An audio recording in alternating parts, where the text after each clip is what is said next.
Being multi-skilled is your competitive advantage because being adaptive always wins.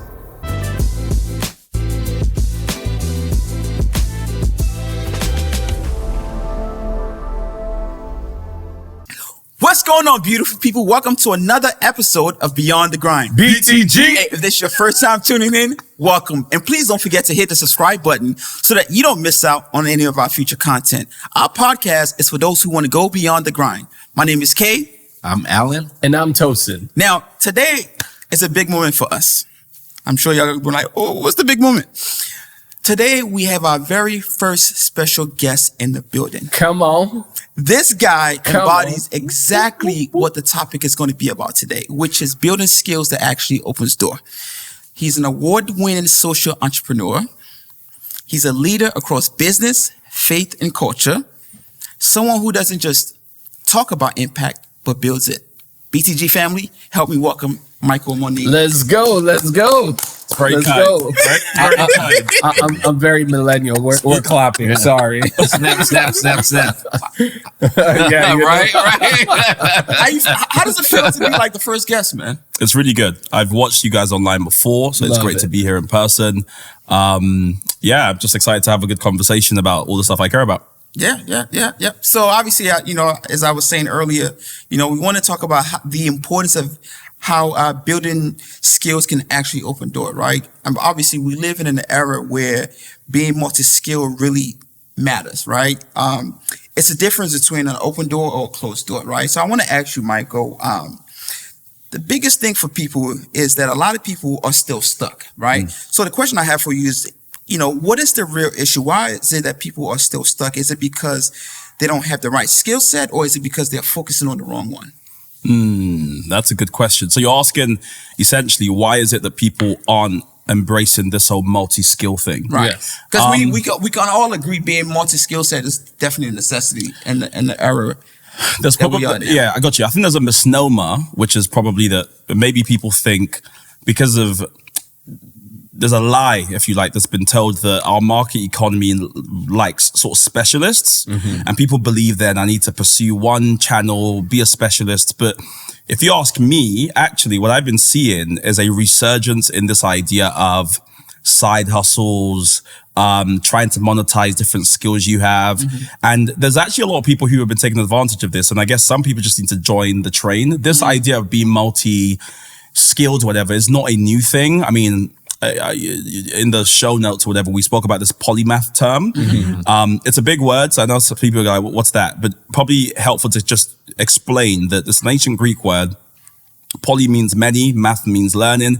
So even in ancient Greece, people like this idea of not just how deep you know one thing, but how many lanes you can cover. What's the sort of depth of your knowledge as well as the breadth of your knowledge? And I think now with AI and tech and stuff like that, it's becoming much more easier to actually develop strong competence across different sort of sectors, and then start to use that competence and sort of start speaking across sectors. So that's happening. Okay. I just think more people need to basically join the bandwagon and realize that actually you don't have to just follow one track. You can develop strong competencies in different places, and then they can start actually talking to each other. See, I want to ask you a little bit about your background, because I'm going to be one of those people that I was telling my team that I believe that we need to be an inch wide and a mile deep in what we do, right? Because I believe that AI will replace that top layer of expertise, right? Unless you go deeper into whatever expertise that you have, or that you're trying to, put out there, whether through the side hustle or through your regular job or whatever it is. I think we need to go a layer deeper. So maybe as you were talking, I had this picture of possibly a funnel rather than like being an inch wide and a mile deep, right? So it looks like, very narrow. Maybe it's more of a funnel where you have multiple skills that all lead to your core competency, possibly. I think I get where you're coming from. I also think though, the next level in innovation, if you like, will actually be how many random mixes can you bring together? So I'll put it this way. If you're an entrepreneur starting a business, okay, cool. You need to have an innovative idea, be very sort of driven. but can you storytell? Can you video edit? Were you once do you have a psychology background? And how I think the random blends of different skill sets can actually be a competitive advantage. So like my background is not in journalism, but I started a news company. My background is not in Middle East studies, but I now run an organization that works in that part of the world. And it's actually connecting all the random interests I have that's created a unique advantage such that when I'm, say, on a board, I bring this wealth of experience that they're like, how does one guy have all these random experiences? Well, it's because I realize all the stuff I've done has now sort of coalesced and is baked into a very unique perspective I have. So if we're talking about a topic, I'm not speaking as an expert in one thing. I can start to combine all these random things together and offer new insight that people go, oh. And the truth is, AI can't do that. AI can synthesize and whatever, but it can't blend these unique experiences together. Yeah, absolutely, absolutely. And it's funny that you mentioned that because my background is in accounting, of course, but because of the need for me to solve problems, I ended up converting over into being a founder. Now, people have always told me that, hey, your greatest asset is your social capital. And I realized my social capital comes from the need to be able to relate with the people, the need to be able to meet people where they're at, right? Because the one thing about skill set is that at least the way I look at it, it's divided into two. You have your technical skills, and then you have your soft skills. You ever realize that a lot of the technical folks that you hire, maybe like developers, they're so smart, but they can't sell nothing. They can't close a damn thing. But then you got the folks who got the greatest soft skills, right? But they don't have the technical know-how. It's kind of the reason why Steve Jobs and Wozniak. And the reason why they came together, because Steve Jobs can sell anything. He got that personality. Whereas the other co-founder, he just wants to be down on the computer just building, right? Which is why, especially nowadays, unless you have that grace and that ability to be able to find somebody that can complement your skill set, for sure, the best thing for you to do is to actually implement those two skill set together. That's so good. I agree. So tell us a little bit about your background. It might be a wild circle ride. back to that. It might be a wild ride, right? So I think probably just to make it helpful for people, my first notable thing I did was probably at 13 when I became what in the UK was called a member of youth parliament. So it was basically, we have parliament and then we have a youth parliament, which is sort of like the understudies who would shadow the real parliamentarians and sort of make decisions on youth stuff. So I did that very young. Then I became a young mayor very young. And by the way, all I was selling was charisma at this stage. I didn't know anything. I just had a way to pull people together, and that was enough to become a young mayor. Then I became a UK young ambassador to the European Union. So that was sort of like, now I'm in my sort of 16, 17, 18. So I'm doing all of that. And all I'm doing at this stage is just, again, exercising charisma, bringing people along, learning about how the political system works. We're still absorbing Correct. the whole time. I'm a sponge. Yes. I'm always soaking Yes. things in. Yes. And then I go to university. I study politics, philosophy, and economics as my first degree. Whilst I'm doing that, I found a bunch of clubs. I'm starting just random things left, right, and center. Then I do my master's in philosophy. Again, whilst I was doing that, I founded a news network. I started a Christian charity. We planted 3 churches. I was just sort of starting things. Then I started a PhD in philosophy. 1 year doing that, the business was taken off. I paused the business. And I started doing business stuff. Let's just say business stuff. Just a bunch of random business Serial stuff. entrepreneur. Yeah. Just starting things. Some things work. Some things I don't even want to talk about. It didn't go well. Man, we will. That's why we're here. And now I'm in a very interesting phase in life where I was reflecting with some of the guys I mentor in my office last 4 weeks ago. And I was saying, so I've been 11 years of like toying away at certain businesses. The chapter I'm in now is like I'm experiencing like the compound interest of just like laboring for so long and seeing no returns. Yeah. So for those who are listening who maybe aren't familiar with that term, compound interest is when you earn interest on the interest from the work you've put in where like no one was listening, no one's watching. That's right. And, you know, Einstein called it the eighth wonder of the world because it's nuts how you can do one thing in the back of a room somewhere 9 years ago and it's opening doors for you now 10 years after or 9 years after. So now I sit on a bunch of different boards. I'm on the board of Salford University, the Royal Institute of International Affairs. I'm on the board of Chatham House. You know, I run a range of different companies, whatever. Yeah. No, it's just what I do. It's just a regular Tuesday, you know. I'm being honest, it's just work. And to be honest, it's actually it's actually a cross, to be quite frank. They are very heavy things. But the journey is never for somebody that can't handle it, right? Correct. You never know what you signed up for. You're pretty much preparing yourself unbeknownst for this moment and this phase. For sure. And I'm enjoying it. You know, we're getting, you know, that we have capital, we can make decisions. You know, I remember making £1 do £10 worth of work, right? Right. And now we actually have £10. And it's like, oh, great. You know, so it's a different phase. I'm learning how to handle it. How to handle just exploding, say, diary, the need to travel, all these different things.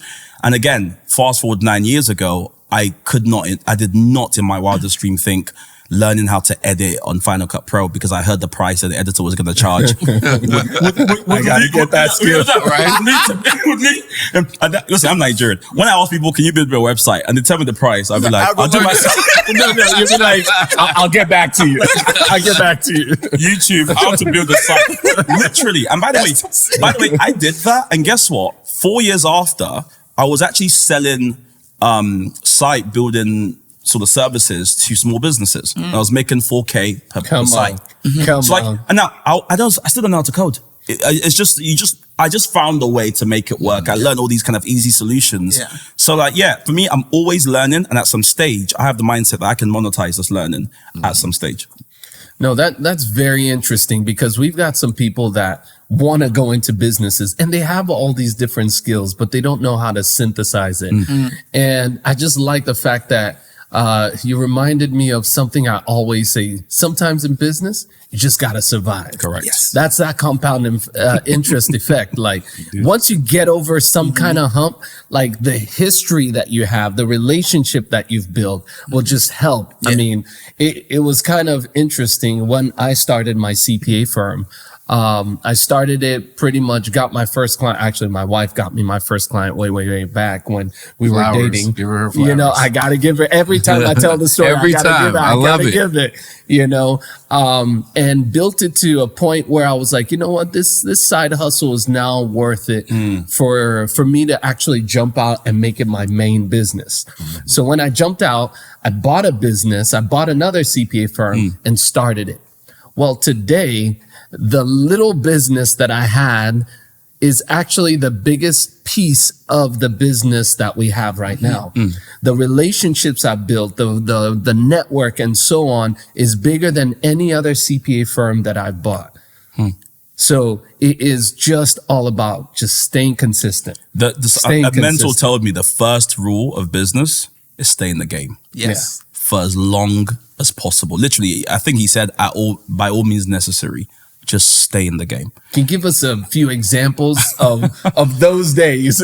Of those days. Listen, there was Let's a get day. The stories. There was out. a day. So I've gone through the whole thing of wearing suits, wearing shorts, you know, and now I'm in my happy medium. I show up how I want to places, receive me as I am. But there was a day where I had one suit. Wonderful. I had one suit. I had one suit that had a rip in it. I used to live in Manchester. So to give the listeners a sort of version of this, it would be like, imagine you're in Frisco, Dallas now, and you'll go into somewhere like San Antonio. Like that's it's a pretty 3 hour, 4 hour drive. drive. So I'm emailing this guy who I think has money. I don't know if he does, but I think he has money because people have said he has money. I'm thinking, he might have money. So I email him, can I come to your office? I want to share with you my business idea. When I tell you, I think my bank account, I had something like £44, which is not enough for the train ticket, but God forgive me, I've repented. However, You just jumped. He jumped the rail. That's what you're missing. Kay's like, how did he do that? Nothing. Yeah. There's no miracle here. I jumped on the train when the inspector was coming. I went to the toilet, all the normal stuff. You pretend you're falling asleep, but that's high risk because then I'm gonna wake you up. So Those were the days. Anyways, I get to London now with my rip suit. I felt like I was in the pursuit of happiness. I'm there with my suit, with my briefcase, whatever it is. I get to the office of this man. He's in VC. I kind of knew what that meant, but I didn't really know. I just needed, guys, this is so funny. I just needed £10,000. That's what I was trying to raise because we had initially raised money. We ran out of money, whatever. So I get there and he comes out of his, I tell the receptionist, I'm here to see so-and-so. He comes out and he looks at me. He's kind of like, hey, how you doing, mate? And I'm okay. And I'm like, he's like, hold on a minute. He goes to speak to someone. As he comes back, he was like, mate, I'm double booked. Can we do this tomorrow? I said, I just jumped the You know what I had to So now, obviously, I was, act like you've been here. I was like, Yeah. of course we can, whatever. And he's like, all right, see you later. And he walks away. And I'm just thinking, what? Number one, how am I going to get back? That's Right. Because I was hoping maybe we'll give them the money on the spot, which will fund my journey back, right? But of course, I couldn't come back the next day. And I remember going back again on the train I didn't pay for to Manchester, just being like, this is not working.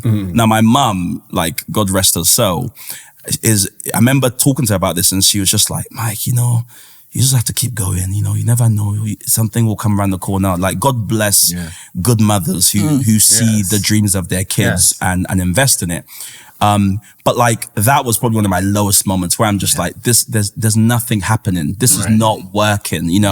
My parents are worried. They're looking at you. You don't look well. You're losing too much weight. You just look like it's not working out, You look like what you're going through. Literally. But again, all those little moments, I mean, this is a Christian podcast, right? But all those, it's not a Christian podcast, sorry, but I'm a Christian. Yeah, of course. All those moments, it's like it's what you call sowing. You are literally sowing, you're putting seeds in the ground.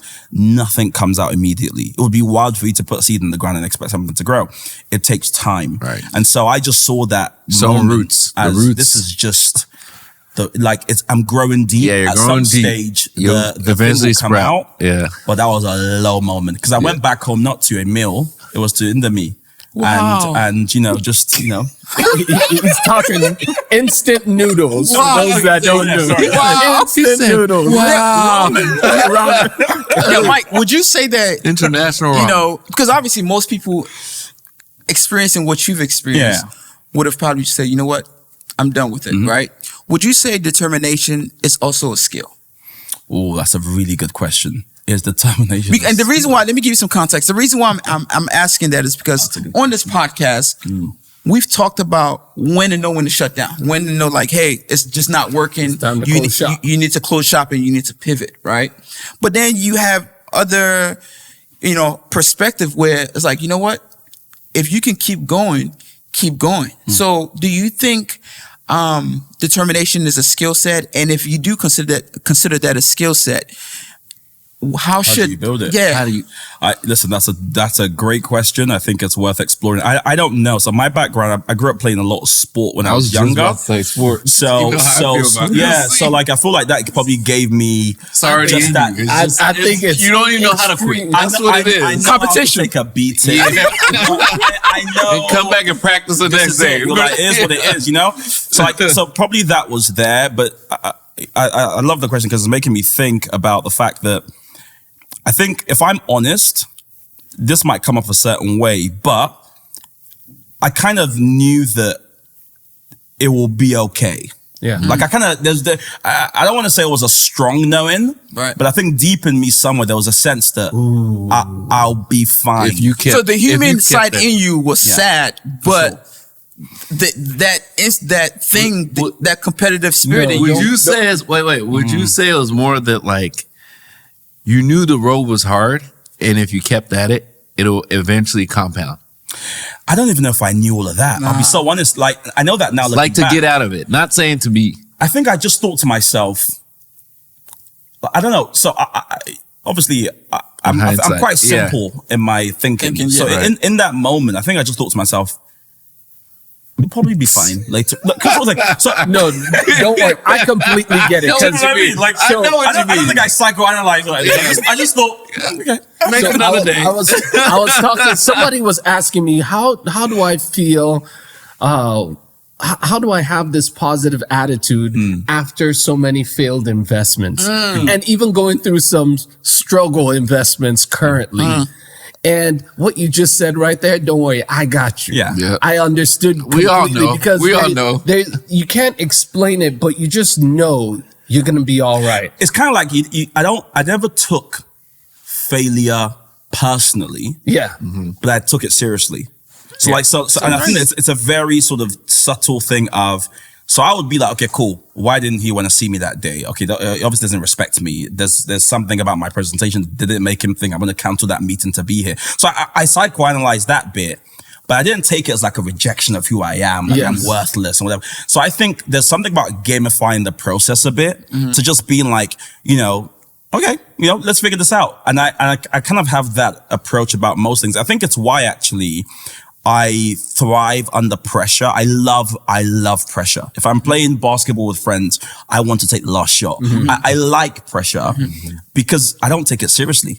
So I don't take it personally. I'm just like, well, I'm going to have a go. If it fails, it is what it is. And there's I'll that be back on the next one. I'll jump on the next one. And by the way, as Black people, this is a freedom that some white people may not know this, but this is a freedom that's not afforded a lot of Black people. The freedom to play around, have some fun, see if it works. We have this mindset that everything I do must succeed must be the best. because I'm carrying a whole village on my shoulder, etc. More than a village. You're carrying the whole race. Here's the thing. No, it's If true. you mess up, I got that to be means mess up, everybody is like yeah. you. That's It's what not you fair. feel. It isn't.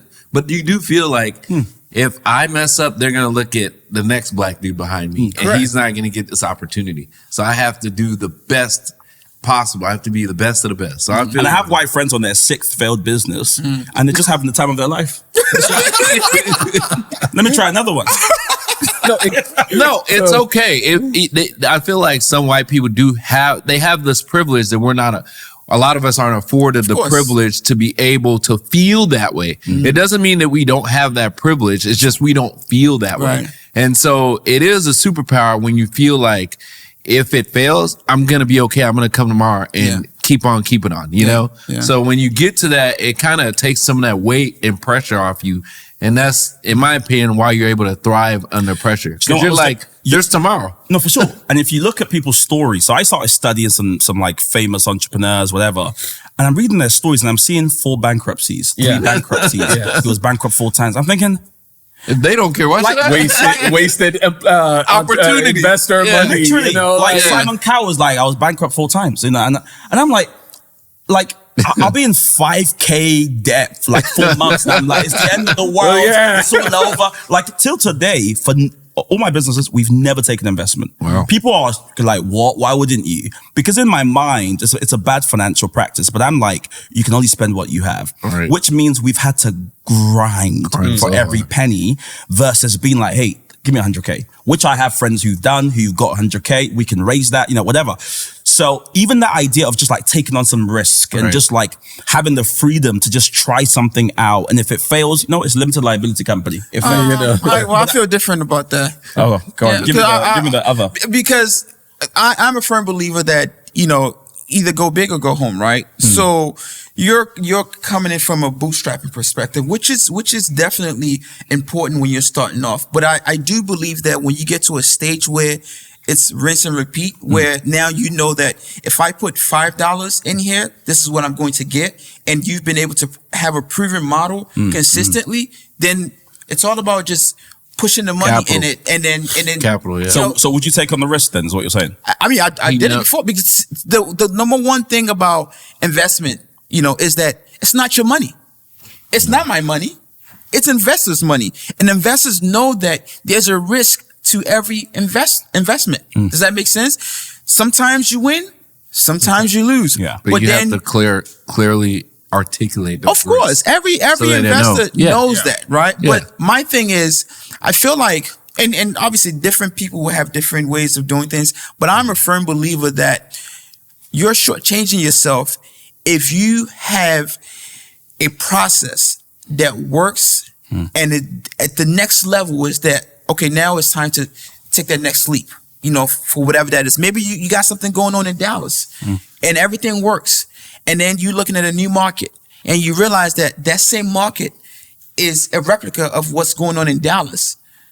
If you don't raise have the money, so you missed the opportunity because you didn't have the money. Yeah. And I'm also a firm believer that, you know, depending on what type of business you run, you're 1 or 2 clients away from being bankrupt. Yep. Yeah.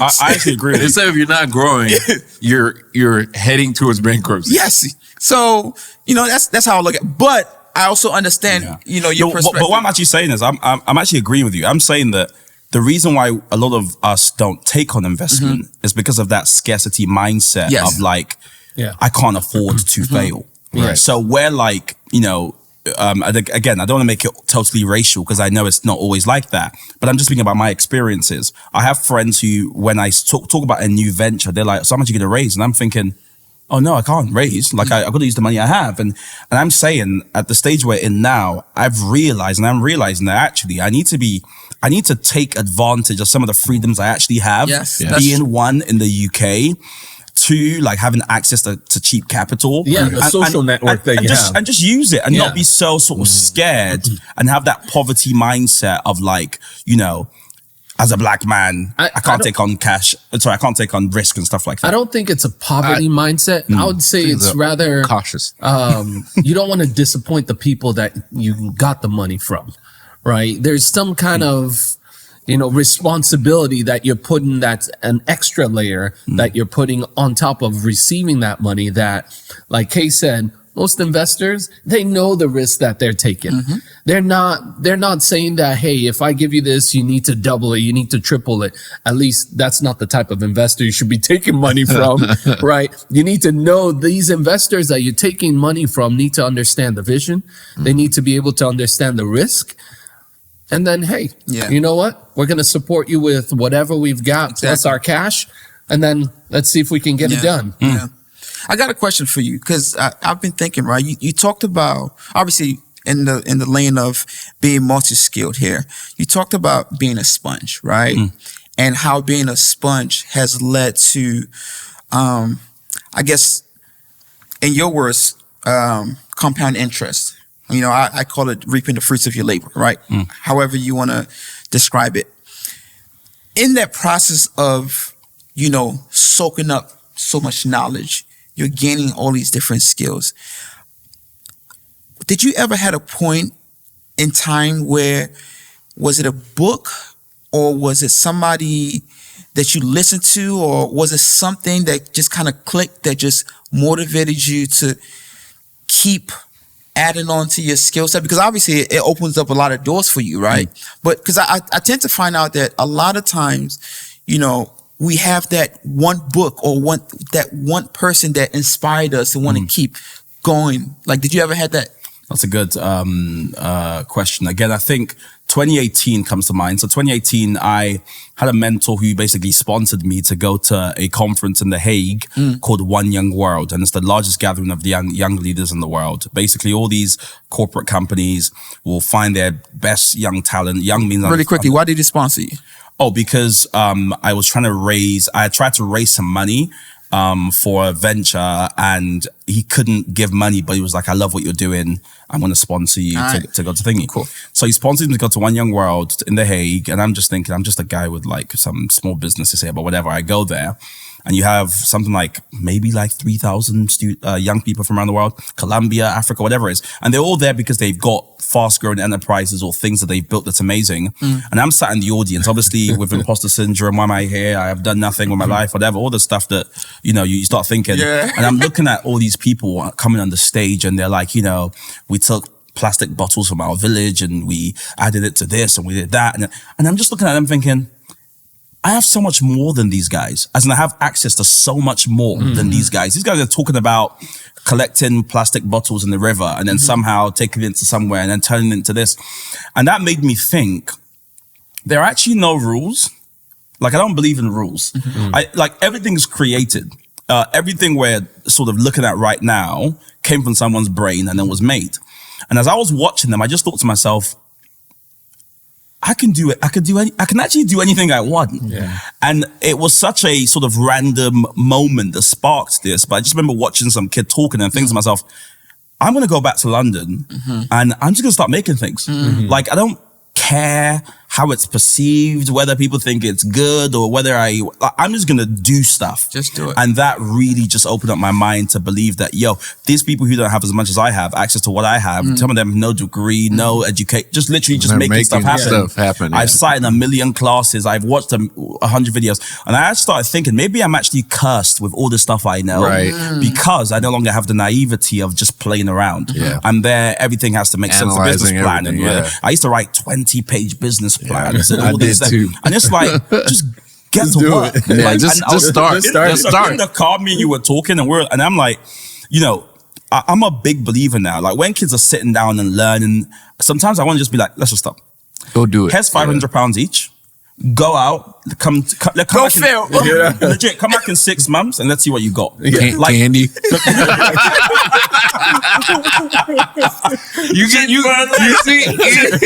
you see the enterprise one, they start selling candy, right? One of them got cavities and come to me. And I'm so glad that you mentioned that, because especially the whole imposter syndrome thing, it's a real thing. For real. I was watching interview, somebody was interviewing Barack Obama, right? And he was like, when you got to, the big rooms, when you on your way coming up, what was something that was quite surprising for you? He was like, he realized that every single person that he looked up to on his way up, he's like, man, these guys have accomplished so much. They're doing all these great things. And when he got in the room, he's like, there's nothing special about these guys. That's what you realize. That's smart. He was like, they're just as smart as you are. He said something that was key. He said, if you own in on your skills and you do what you're supposed to do, you're just as capable absolutely as everybody else. I'm a firm believer in that. So I can never undermine the importance of just owning in on your skills and just being multifaceted. Like, go ahead. I was gonna say before I interject, I think the key thing is the difference between most people and them is 1, starting, and 2, discipline. That's it. Just start and stay disciplined. You're good. Yeah. If you fail, keep going. I still want to stress one fact that you guys are all talking about. Mike talked about it a lot. I think it's the rooms that you're also in. Yeah, the opportunities. No, not opportunities, but the rooms that you step in just to be a fly on the wall. You see, there are a lot of things that Mike has done. He's been to, name it, even in The Hague and so on and so forth, and these are the places where he's getting those realizations, right? So I'm saying, yes, being multi-skilled is not just about like, hey, let me go out and learn AI. Let me go out and do this. Let me go out. Sometimes it's, let me go out and expose myself to a different room, to a different set of people, that have different thinking than I do, to executives, to tradespeople, to like just expose yourself to different experiences. And those will also help shape out the skills that you're building also. So I do have a question. I agree, by the way. But there's some reminding yourself. So what can people do on a daily, like as a daily routine to kind of expose themselves to skill building aside from that? So it feels more natural. So it's not like routinized. It's a great practice. Like it's not like, I have to go do this. So it just feels more natural. People are already doing things. I think one thing you have to do is start to value or put a value on what you do with your time. So like there's a guy I know, for instance, who watches so much YouTube. Like it's unhealthy, I would say. But what it means is he has, without knowing it, he's fed himself so much data that instinctively he can tell when there's a good headline, when there's good tags attached to a video. Like all the hours he spent is actually, he doesn't know that. He's just doesn't know how to. I'm like, I would pay that. Someone who can be a YouTube growth expert and be like, this tagline is going to work. This thumbnail isn't working. Here's some A and B testing you can do. This like there's a lot of skills people have just by what they're doing day in, day out that they can actually start to value and say, hold on a minute. I'm really good at giving advice. Why am I giving this for free? Like people messaging you, hey, you got 20 minutes? I got 10 minutes. But if you want to make it 20, that's how much, stop. Here's a payment link. Book me account. Here's a payment link. Literally, like, there's so much that we have. We actually talked about that a couple of days ago. Literally, there's so much we have that we just don't recognize. We're actually very skilled in this area. Like, we're very skilled and we're very skilled there. Like, all the failures I've had for 10 years, I price it into what I charge for things now. Because I know. Man, can you say that again? I know it doesn't work. That's continuing education. Oh my I know it goodness. doesn't work. Some people look at my link and they're like, "Oh, you charge? Oh my goodness!" I know. I said, "Okay." You figured it out, so we don't have to. They'll So say, somebody Mike, how do you know it paid for doesn't work? Because I tried 100 things that didn't work. So like, I'll be sat across someone and they'll be like, "This is what we're thinking about doing for our new media or whatever." I'll be like, No, It doesn't work. How do you know? You just have an instinct. I'll be like, that instinct cost 10 years of failures. So even my failures for the are village. part Yeah. of my sort of expertise as well. Correct. I have that kind of sharper instinct. So like, for me, I would just think to yourself, if you're listening or watching, what do you currently do a lot of? What sort of knowledge do you already have that you need to just price in and start thinking of, whether it's offering as a sort of consultancy thing or it's even about arriving at an interview, valuing those things. Like you can say, "Oh, I've spent over 100,000 hours on this, blah, blah, blah, blah, blah. This is why I'm so good at this." And your point about rooms is so key, because not to get all sort of like generic on us, but like the rooms you're in really do shape how you think. That's right. I remember growing up in a secondary school in Southeast London. It wasn't like a great school. It was just like a normal school. And I had gotten like I think I got like an A for one thing. And I remember my mum had asked, "Why didn't you get an A star?" Whatever. Everyone has that experience. I remember going back to the teacher and saying, "Can I do a resit so I can try and get for A star?" I remember her being like, "You're doing too much. Like, take your A. Like, what do you know? There's people here that have C, whatever." And I remember now, I then went to a grammar school, which is like a sort of selective school for what we call sixth form, which I suppose is like the upper high school thing here. Okay. And I went there and there's students all trying to get 100. Like, they're not trying to get 70, which is what gives you an A star. They're all trying to get 100. They're all talking to each other. "You got 98. I got 100. You got..." And I thought to myself, wow, in this school, Yeah. A star is like, okay, whatever. The question is, did you get 100? Did you get 100? But in that other school, it's like, you're doing too much, buddy. Like, just be happy with what you got. Yeah. And that's a small example of just how like the rooms you're in will shape your normal and what's okay for you and what you should be spending time You're a on. product of your environment. Correct. Yeah. So, and I agree with you. It's funny. So, at this time of the year, this is where all the tools that we're using, whether Apple Music, Spotify, YouTube, starts giving you a recap of what you've been listening to. And so I was curious. So this is the first time that I've actually looked at YouTube to see like, okay, what have I been listening to? Obviously, Beyond the grind, obviously. Hopefully beyond the so 50% of that was sports. And and I was like, But then I had to tell myself, you know what? This is my me time. This is what it's like allowing me to decompress, right? Okay. So I wasn't mad about that. But the other 50% was what I was really proud about. Like, the other 50% was divided into AI, the economy, especially with what's going on with the feds and the job market, and then a lot of things going on in the startup world, right? And I realized that with those, there are certain things that you don't even realize until you get into certain rooms and you start having conversations and you can keep up. And you can keep up. You start having conversations. Some of them. And I realized, You're like, what?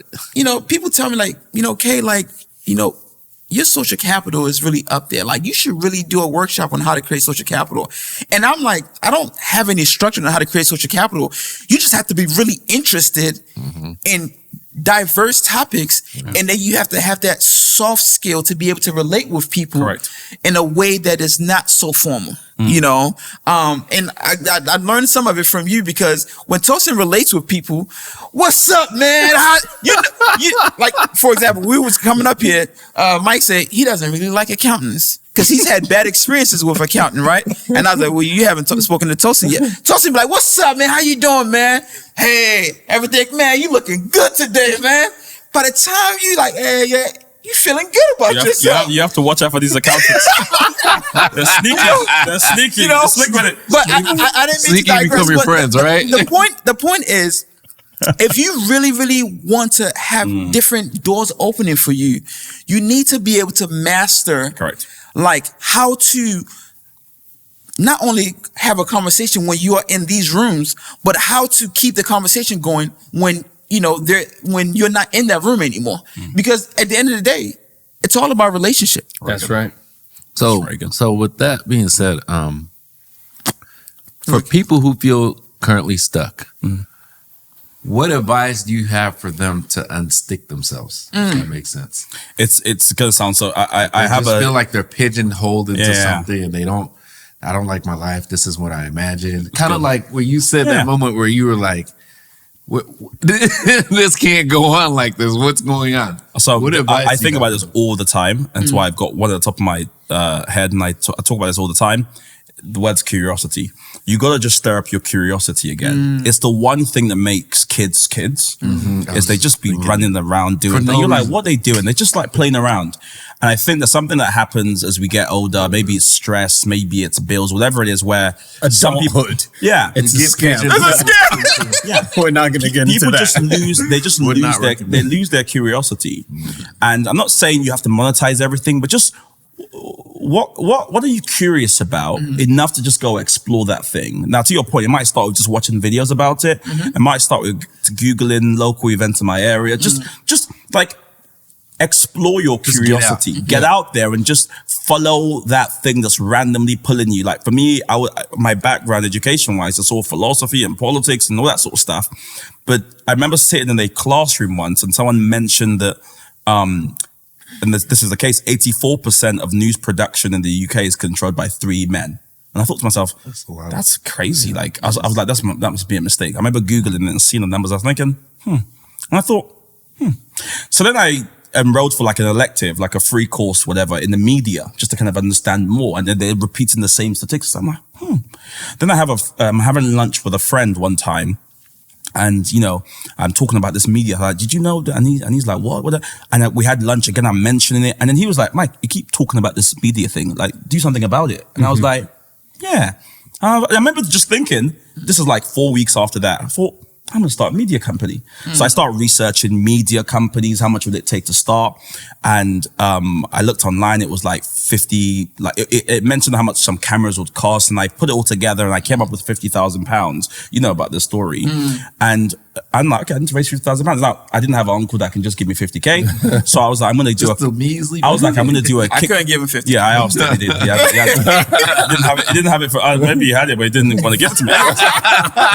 No judgment here, right? It all worked out, right? And I remember being like, I don't have 50K. So what did I do? I went on Kickstarter, which I think is still a live platform now. Yes, it is. I put that I'm trying to raise £50,000 in 50 days. We raised £78,000 in 50 days. Nice. That's how the company started. That now pays everyone it pays. And it just started with a random curious thought. It wasn't like as a child, I always knew none of that stuff. So you didn't have a plan? No, we built the bridge as we were crossing the bridge. We were building it. And my point is, it was just a curiosity thing. It's just a curiosity thing. Just follow your curiosity, see where it takes you. So I guess for you, it worked out, obviously. You have some of the skills along the way that helped you and you figured out the rest. For other people, I feel like the big thing is that people get stuck on YouTube and never make it out of YouTube to actually put the plan into action because they want to know where they're going or they don't have a vision. And you may have had some framework of a vision that you may have not been able to articulate at the moment, but you had it. What do you recommend for them and how do they get this dream or curiosity? How do they put legs to it?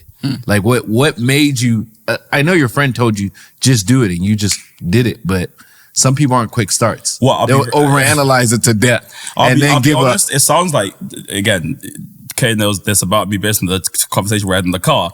Whilst I like to inspire and give people, I'm also very realistic. If you're somebody, nobody's coming to save you. Yeah, nobody's coming to save you. I wanted to say that, but a bunch of kids that and they didn't I say that all the time. But the reason I bring that up is because, like, if you're waiting for the whole map before you start a journey, respectfully, the journey's not for you. You can't.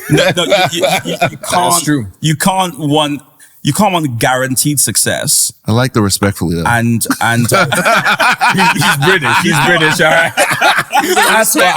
Respectfully, my friend, the journey is not for you. I tell people. No, you're right. You can't want guaranteed success in talking about entrepreneurship. No, right. It doesn't make sense. Point is That's playing around. The opposite. And figuring that. So like to those people, I'd be like, listen, I've told you, follow your curiosity, see where it takes you, have some fun. If you're like, I still want the blueprint. Well, respectfully, here's a couple of things you can do. Kay said something whilst we were driving here. In the Western world that we live in now, most of the problems are solved. Yep. Yes. Most of the innovation you're seeing now is what we call B series, which is one business being combined with another business. Yes. A marketplace for this. You know, it's the Facebook for this. You know, so like pick two things and combine them. You know, there's so, I'm sorry, even the polymathy, this idea of being a polymath, it's never been easier to literally learn how to do everything.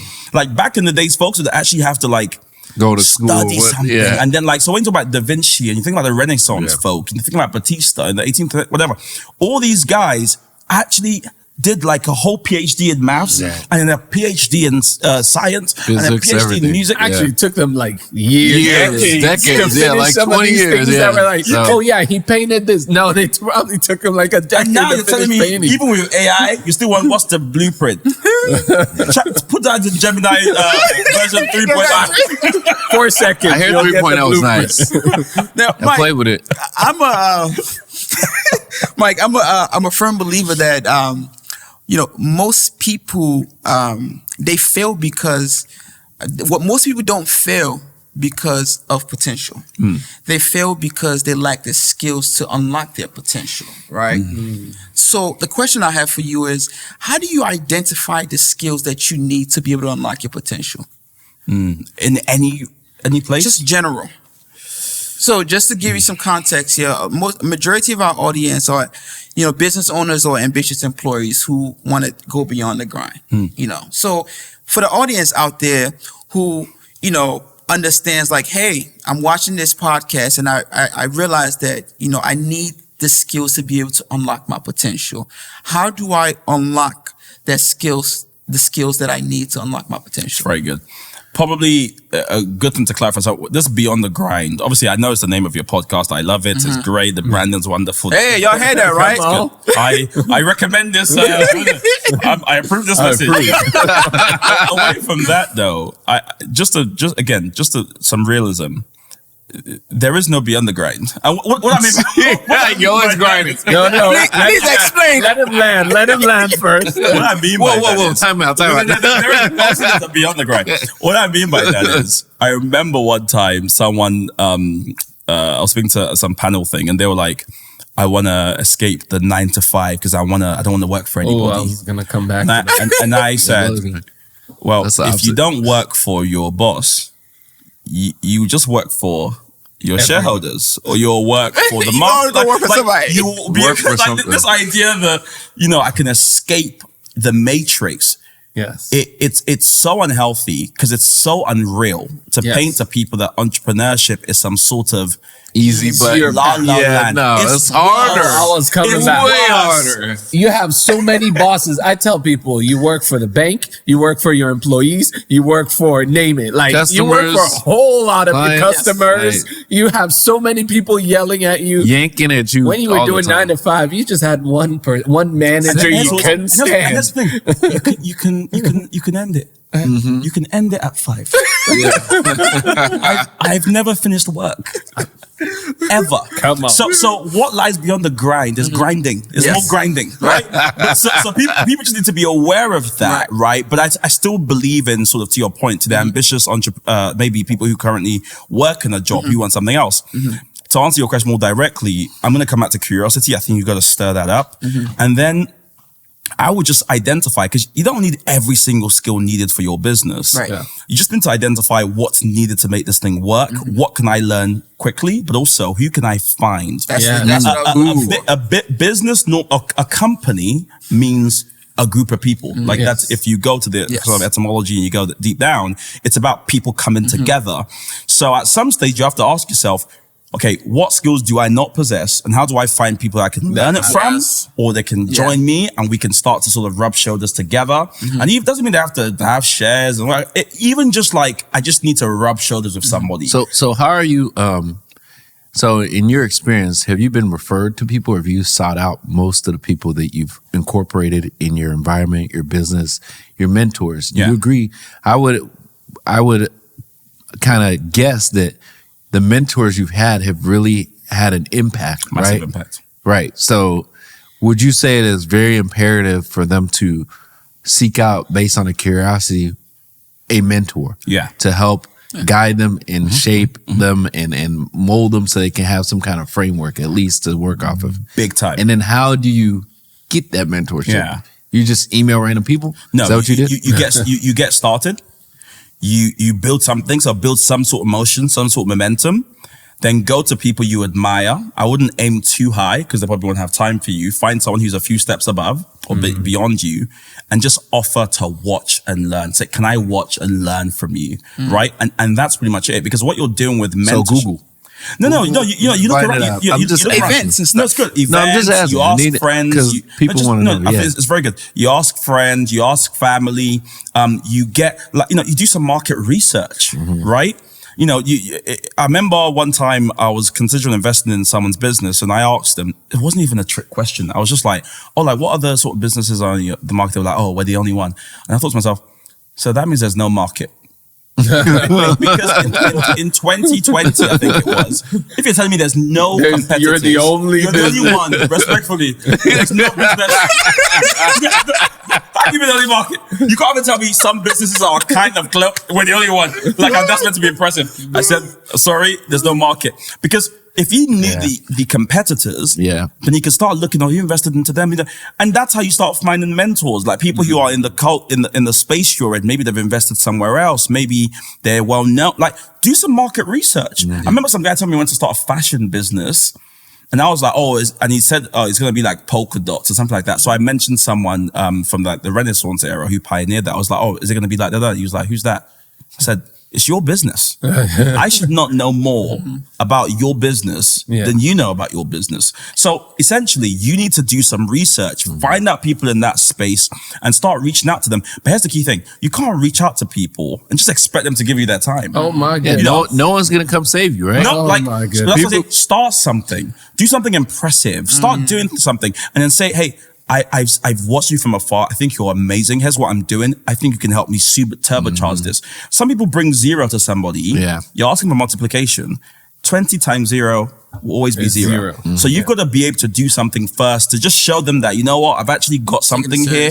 And most people who are kind of excellent, when they see things, they naturally want to help it grow. If someone brings something to me that's grown already, I'm like, what can I add to it? But you come with me with nothing.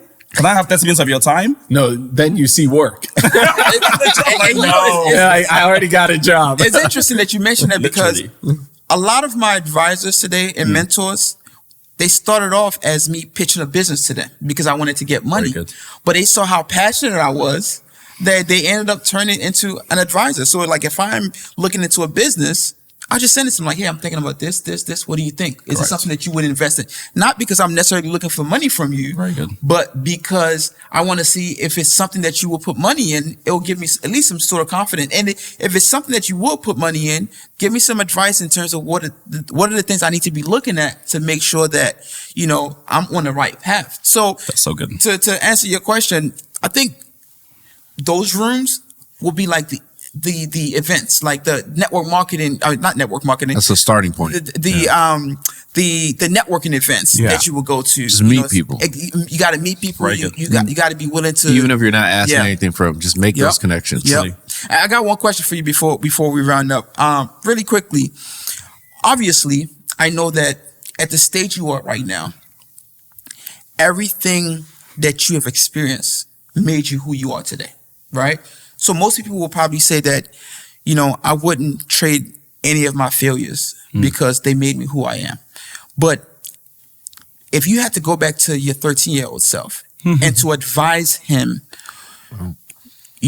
what would you tell the 13-year-old Michael? Invest deeply in relationships. invest in relationships. Yeah, I was too transactional early on. It was very much, it was a me show, basically. I was just a member of this, member of that, just me ascending. And people were like, Mike is so great. But all the relationships, the deep, because a lot of the things I do now, it's all relationships. Like the most money I've ever made in my life has come from people vouching for me and vice versa. Yeah. So I would say go crazy, you know, run fast, whatever, but like invest the same, if not more time in deep, meaningful relationships that aren't transactional, because they'll pay dividends. There's relational capital, there's relational wealth that's not often spoken about, which I actually think is more than money wealth. So like social capital. relational wealth is wild. Yeah. What the stuff that, I mean, Larry Ellison The Jewish stuff.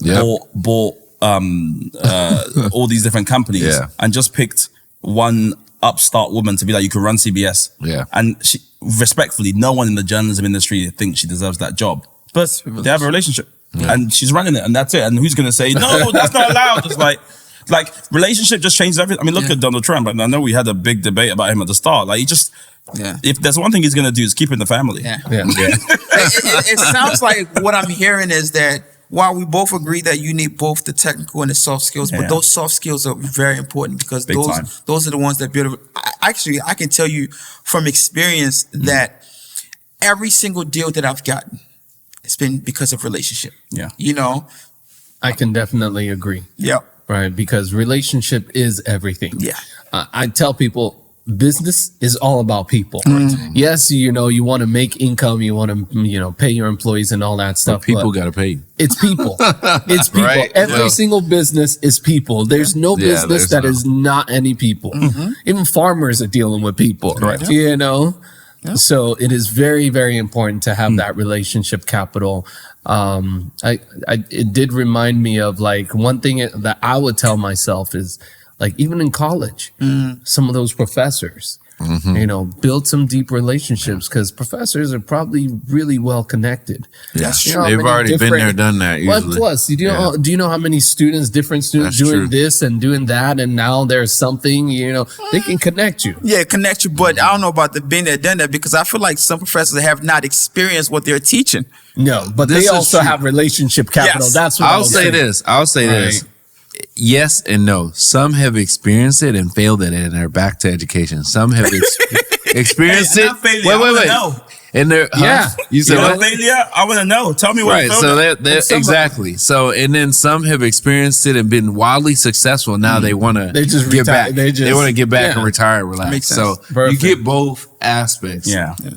They may not share their failures with you though. You know what, Alan? Can you wrap us up? That's right. Yes. So, you know, today we talked about our friend here, Mr. Mike, Mr. Polymath, the great Renaissance man here. He's blessed us and what is it called? Blessed us with his presence today. We learned about how important it is about social capital, relationships, and not necessarily only focusing on one thing, but trying to develop different skills. And, you know, he told us to be, you know, very curious and explore other things. That is the biggest driving factor for him, along with determination. And as Kay said, consistency, right? And there are just a whole bunch of things we learned today. If you found that this was very valuable for you and you like it, please go ahead and like us, subscribe, share, and send it to anyone who you think will benefit from this. Sure. Until then, where can they find us? They can find us at gobeyondthegrind.com. That's right. And until then, next time, peace.